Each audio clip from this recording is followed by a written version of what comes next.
महिला सब घाट पर जाके छठ व्रत में घाट पर जाके क्या पुण्य करती है?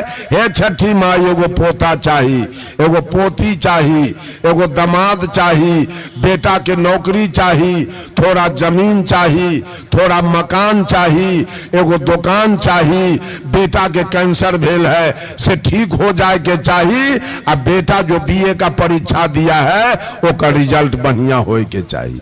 यही तो पूजा है आपका, यही पूजा है, यही भजन है, यही भक्ति है। इसी के फेर में सारे दुनिया दुर्गा काली या छठी या किसका किसका पूजा करने में लगे हैं। हमको कुछ नहीं चाहिए, हम क्यों जाएंगे वो मंदिर में मांगने के लिए? अब मांग के क्या करेंगे? जितना चीज हम मांगेंगे वो एको को हमारा साथी नहीं है। न बेटा मेरे साथ जाएगा, न बेटी मेरे साथ जाएगी, न नाती जाएगा, न पोता जाएगा, न दामाद जाएगा, न मकान जाएगा, न दुकान जाएगा, न जमीन जाएगा, न नौकरी जाएगी, न रिजल्ट जाएगा। कुछ मेरा साथी नहीं है। मांगू मैं क्या जाकर के पुण्य करके? क्या मांगा जाए? मेरा यहां है कौन? मैं हूं किसका? मेरा साथी कौन है जिसके लिए मैं धर्म करूं और पुण्य कमाऊं जाकर के घाट पर? घाट पर जाती भी है अपारण के दिन मछली मंगा के और मांस मंगा के। जितना बकरा कभी नहीं कटाता है उतना बकरा होली के दिन और पारण के दिन कटाता है। आप लोग गौर करके देख लीजिएगा, उतना बकरा पारण के दिन कटाता है। ये मनुष्य शैतान बन के जी रहा है धरती पर। इसकी इंसानियत खत्म हो चुकी है। जिसका रुपया लेगा ये देना नहीं चाहेगा। गांव घर के बेटी बहू के इज्जत इसके नजर में ठीक नहीं लग रहा है। ये भोला बाबा के पूजा करेगा और किसी के बेटी बहू का इज्जत लूटेगा। यही धंधा, यही शैतानी चल रही है। किसी से दोस्ती करेगा, ऊपर ऊपर दोस्ती करेगा, भीतर भीतर उसका डीह लिखवा लेगा, रजिस्ट्री करवा लेगा, बेचवा देगा। इस तरह का मनुष्य का धारणा। अरे भाई, सांप भी अपने धर्म पर है, सांप भी अपने इंसानियत पर चल रहा है, लेकिन मनुष्य का इंसानियत समाप्त हो रहा है। सांप अगर चाह ले तो एक रात में पूरे दुधैला के औरत मर्द को डस के मार दे सकता है, लेकिन नहीं, उसको जो छेड़ता है, चाहे जिसकी आयु निकट आती है, उसी को जाके वो अवसर या गहुमन डसता है। बाकी लोगों को कुछ नहीं करता है। कवि ने कहा, अवसर का काटा हुआ अगर समय से इलाज में जाए तो बच सकता है, लेकिन मनुष्य का काटा हुआ आदमी वो नहीं बच सकता है, वो तड़प तड़प के मर जाएगा। आज पंडा पुजारी इंसानियत की बात बता रहे हैं, अपने मांस भात खाते हैं। साहब कबीर ने कहा, होशियारी है इन ब्राह्मण के, धर्म ठेकेदार कहते हैं, इनकी बानी भगवान ही बूझे, जजमान समझ नहीं पाते हैं। कोई आदमी को सत्यनारायण बद कथा याद है? इतना दिन से सुने हैं सत्यनारायण की कथा, इतना दिन से माए बाप के श्राद्ध में मंत्र पढ़े हैं, इतना दिन से बेटा बेटी के ब्याह में आप मंत्र पढ़े हैं, इतना दिन से मुंडन में जनेऊ में मंत्र पढ़े है। को मंत्र याद? वहां भी बेईमानी है। हमारे पूर्वज को हिंदी का ज्ञान नहीं था, हमारे पास हिंदी का ज्ञान नहीं है, उसको संस्कृत पढ़ाया गया। धर्म के नाम पर शैतानी की गई, संस्कृत पढ़ाया गया। साहब कबीर ने कहा, होशियारी है इन ब्राह्मण के, धर्म ठेकेदार कहते हैं, इनकी बानी भगवान ही बूझे, जजमान समझ नहीं पाते। श्राद्ध कर्म और विवाह जग में घर घर जाके पूजाते हैं, कहीं अपना घर जग किए तो भगिना से पूजवाते। साग सब्जी और पूरी मिठाई एक के भार बनाते हैं, यह सब मांग मांग कर खाते, भात में छूत लगाते हैं। दक्षिणा दो तो ये ब्राह्मण पितर लोग पहुंचाते हैं, और नहीं तो अटके राह भगत यही विधि से ठग ठग खाते हैं। मानव के जूठा खाने वाले डोम की संज्ञा पाते हैं, और प्रेत के जूठा खाने वाले महापात्र कहलाते हैं। जब हरिजिन्हे मीन रूप लिखा है श्रीमद् भागवत में भगवान का 24 अवतार हुआ। कल मैं इसकी चर्चा करूंगा, जिसमें पहला अवतार भगवान का क्या है? मत्स्य अवतार। भगवान मछली रूप में आए और शंखासुर राक्षस को वध किया और वेद को प्रकाश किया। साहब कबीर ने कहा मैं मान लिया तुम्हारी बात, भगवान मछली रूप में आए। तो तू क्या करते हो? ब्राह्मण के बेटा के ब्याह में मछली का डाला जाता है और वहां सारे गोतिया देहात में बांट करके अब मछली को नीर करके सब खाता है। और जात के बेटा के ब्याह में अरवा चावल और शक्कर और मिश्री का डाला जाता है और खास करके ब्राह्मण के बेटा में रोहू मछली का डाला जाता है। साहब कबीर कहे जब हरिलिंग है मीन रूप तो सगुन में भार भेजाते हैं, अपने कहते ब्रह्म मीन को साफ साफ खा जाते हैं। जिसका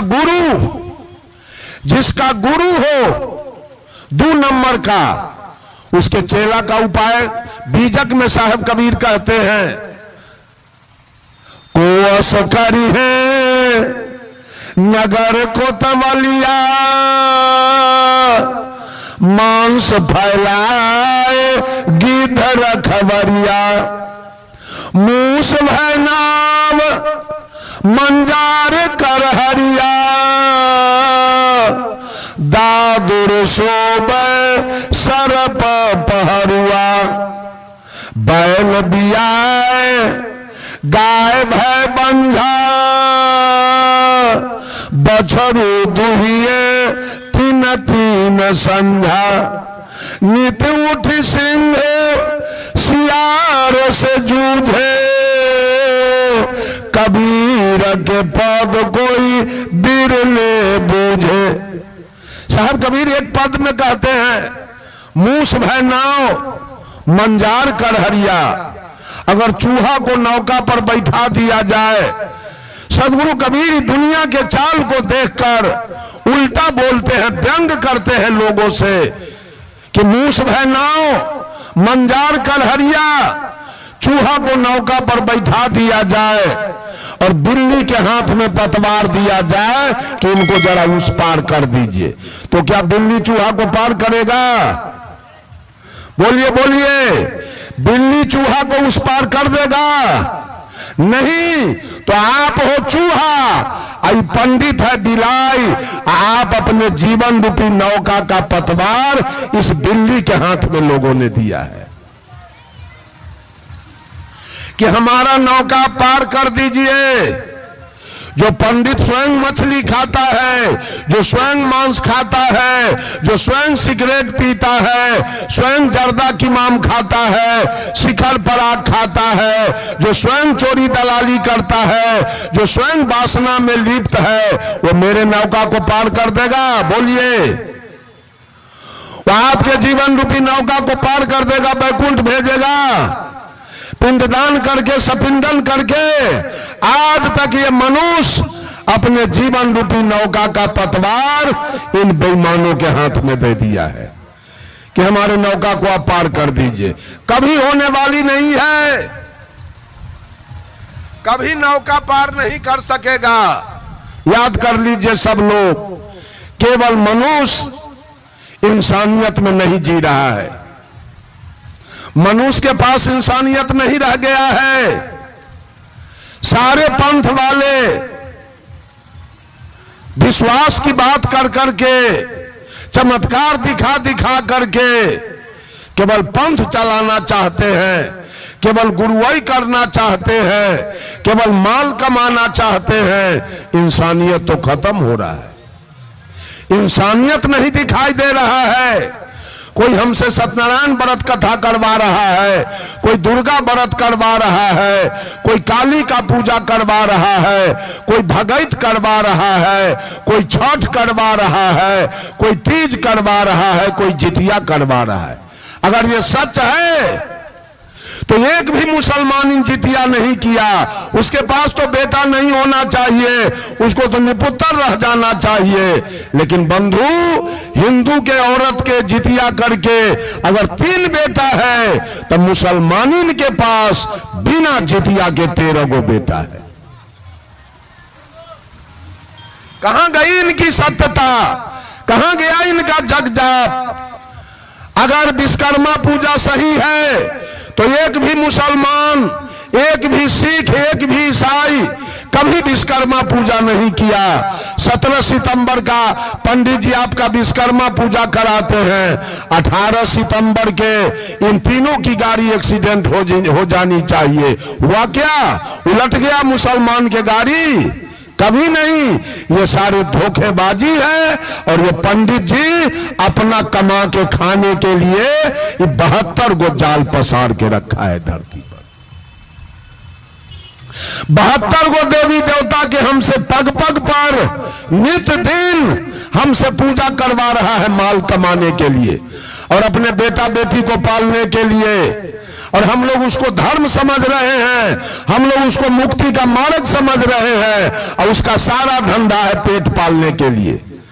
वो अपना पेट चलाने के लिए हमसे विभिन्न प्रकार का पूजा करवा रहा है और हमको डार्क में ठेल रहा है, डाल रहा है डार्क में। बंधुओं, गाड़ी वाला भी विश्वकर्मा पूजा किया है। जिसके पास गाड़ी है, ट्रैक्टर है, ट्रक है, बस है, जेसीबी है, मोटरसाइकिल है, आटा चक्की है, वो भी विश्वकर्मा पूजा किया। वो विश्वकर्मा जी से कर जोड़ के कह रहा है कि हे विश्वकर्मा जी, मैंने अंतरात्मा से आपका पूजा किया है, मेरे ऊपर दृष्टि रखना, मेरे ऊपर दया रखना, मेरी गाड़ी कभी एक्सीडेंट ना हो जाए, मेरे गाड़ी में कोई खराबी ना आ जाए। और विश्वकर्मा पूजा गैरेज वाला भी किया है, वो भी कह रहा है हे विश्वकर्मा जी, मैंने अंतरात्मा से आपकी पूजा किया है, मेरे ऊपर ध्यान रखना, मेरे ऊपर दया रखना, ये दुनिया के गाड़ी को उल्टा देना, भगठा देना जो मेरा गैरेज चले। बोलिए बोलिए, विश्वकर्मा जी किसके पक्ष में है? गाड़ी वाले के पक्ष में है कि गैरेज वाले के पक्ष में? किधर है विश्वकर्मा जी? ये मनुष्य पूरे जीवन झूठा रोजगार करके, झूठी भक्ति करके, झूठा तपस्या करके अपना कल्याण और समाज का निर्माण चाह रहा है। में अगर दाढ़ी जटा बढ़ाने से मुक्ति मिल जाए तो बतुओं के बड़का बड़को दाढ़ी हुई छे, वो सतलोक चला जाएगा। आ केस दाढ़ी मुड़ाने से मुक्ति मिल जाए तो कछुआ देह में एको गो केस ना है, वो सतलोक चला जाएगा। जाएगा ना? चला जाएगा ना सतलोक? ये तपस्या करके लोग देह को गलाने में लगा है। अरे तपस्या करके देह गल जाएगा, काल मृत्यु होगी, चले जाओ काल के गाल में, मर जाओगे सवेरे। भक्ति के लिए तो शरीर दुरुस्त होना चाहिए, निरोग होना चाहिए।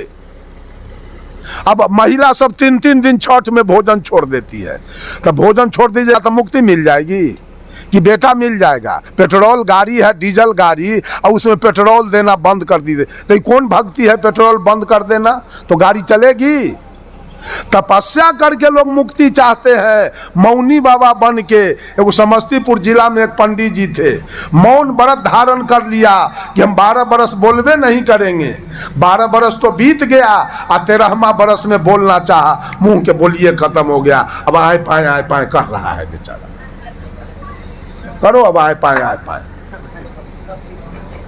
देह को गला के आप मुक्ति चाहते हैं, तपस्या करके मुक्ति चाहते हैं। देह क्या बिगाड़ा? देह क्या बिगाड़ा है आपका?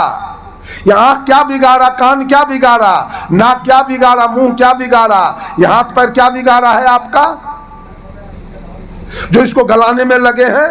भोजन के बिना, पानी के बिना, सोते नहीं है, खड़े रहते हैं। खड़ा रहने से इस शरीर को कितना कष्ट मिल रहा है। 12 बरस खड़ा रहने से मुंह क्यों मिला था बोलने के लिए? मुंह को आपने बंद क्यों कर दिया? ये सब तरीका लोगों को बताया गया मुक्ति के लिए वेद से। तपस्या करोगे मुक्ति मिल जाएगी। नेम धर्म आचार तप जोग बहुत लोग जोग करने में लगे हैं, प्राण को ब्रह्मांड पर चढ़ाएगा, नेति धोती करके हाथ साफ करेगा, जेठ महीना पंचाग्नि 5 गो घूरा फूक के बीच में बैठेगा, भादों में अरण्य निवास करेगा, आ पूस में जल शयन करेगा। बाप माई को रखाएगा गंगा के किनारे पूस में, आ गंगा में जाके वो झोपड़ी में चांद बना दिया, पानी से इतना ऊपर उस पर सुला दिया।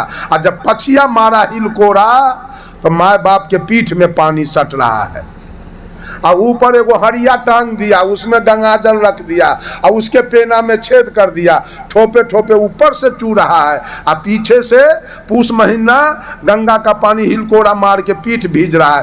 राते भर में माए बाप दोनों सुकुल आम के अचार लेखा ऐंठ गया जुन्ना।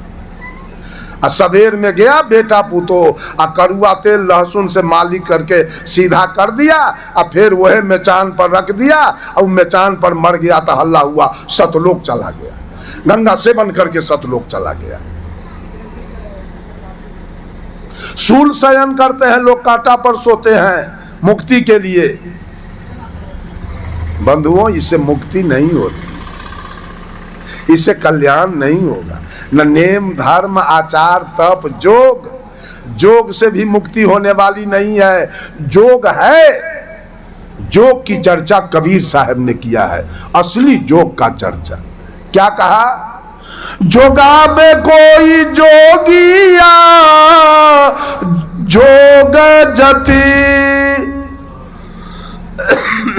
जोगाबे कोई जोगिया जोग जति, जैसे सोनरा सोना के जोगावे, घटाए न बढ़ाए एको रति, जोगाबे कोई जोगिया जोग जति, जैसे बरई पान जोगावे, सराय न गालाए एको पति, जोगावे कोई जोगिया जोग जति। आप अपने को जोगाया, आप अपने को दुर्व्यसन से जोगाया, आप अपने को बुरे कर्म से जोगाया, आप अपने को वासना से जोगाया, तो जो क्या कर रहे हैं? कबीर में और आपके विचार में कितना का अंतर है। वेद का जो क्या कह रहा है और कबीर का जो क्या कह रहा है कि सारे बुरे कर्मों से अपने को जोगा लो, यानी बचा लो। जैसे बरई पान के पत्ता को जोगाता है कि एक पत्ता उसका सरे ना, और सोनार सोना को जोगाता है कि एक रत्ती घटे ना।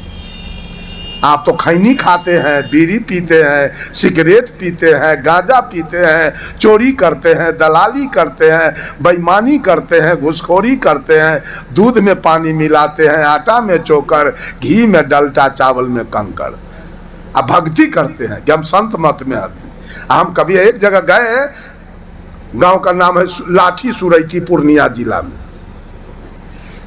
संते मंत के मंदिर पर रख दिया हमारा कार्यक्रम। वो मिर्गी रही चढ़ल की रही चढ़ल, हमरा तो झगड़ा हो गया वो मंच पर। आ झगड़ा करके जब चले हम आ गांव में निकलते हैं तो कुल संत मत वाला के दूरा पर 20-20 गो बकरी बांधल। हम कि यही हो रे संत मत, रे कसैया चंडाल बकरकट्टा सब, यही संत मत। संत मत के यही विधान है। कबीर साहब का यही कहना था कि पोस पोस के खूब कटवाओ, यही है संत मत। सारे लोग केवल पंथ में नाम एडमिशन कराना चाहते हैं, हम फलना पंथ में है, लेकिन आचरण विचार का सुधार, चूल्ही भार में जाओ, उससे कोई माने मतलब नहीं। आचरण विचार से कोई लेना देना नहीं है, केवल हम फलना पंथ में है और फलना काम कर रहे हैं, यही तो चल रहा है केवल। नहीं, पंथ की जरूरी नहीं है अपना अपना सुधार। आज तक सुन लीजिए कान खोल के, 66 बरस मेरा बीत रहा है, 66 बरस आज तक मैं मंदिर का मुंह नहीं देखा, आज तक मैं के तीर्थ में कोई नहीं गया, और आज तक मैं चींटी को नहीं मारा हूं, आज तक एक चींटी को नहीं मारा हूं, किसी का चोरी बेईमानी दलाली नहीं किया हूं आज तक। ये बात समझ लीजिए। आज तक मेरे मुंह में मांस मछली तारी दारू गांजा भांग नहीं गया। अपने पुरुषार्थ पर जीता हूं। कोई भाग्यवादी और भगवानवादी मैं नहीं हूं। भगवान के भरोसा पर चलने वाला मैं नहीं हूं। अपना भरोसा। साहब कबीर कहे, करू बहिया बल अपनी, छाड़ बिरानी आस, जाके आंगन नदिया बहे, सो को मरे प्यास। अब हमारा कार्यक्रम जो था अभी कुछ बाकी रह गया, अब दूसरे सत्र में इसको पूरा करेंगे। खबर आया है बाबा नस्ता बन के तैयार है। बंधु, आप लोगों ने आज मैं रामचरितमानस का चर्चा रखा आपके सामने, फिर शाम में जो चर्चाएं होगी वो आप लोग आएंगे, सुनेंगे। सब लोगों को साहेब बंदगी, नमस्कार, प्रणाम। सब लोगों का जीवन मंगलमय हो, सबका जीवन कल्याणमय हो, किसी के जीवन में कोई क्लेश न हो, कोई कष्ट न हो, कोई दुख न हो। इन्हीं चंद शब्दों के साथ वाणी में देता हूँ विराम।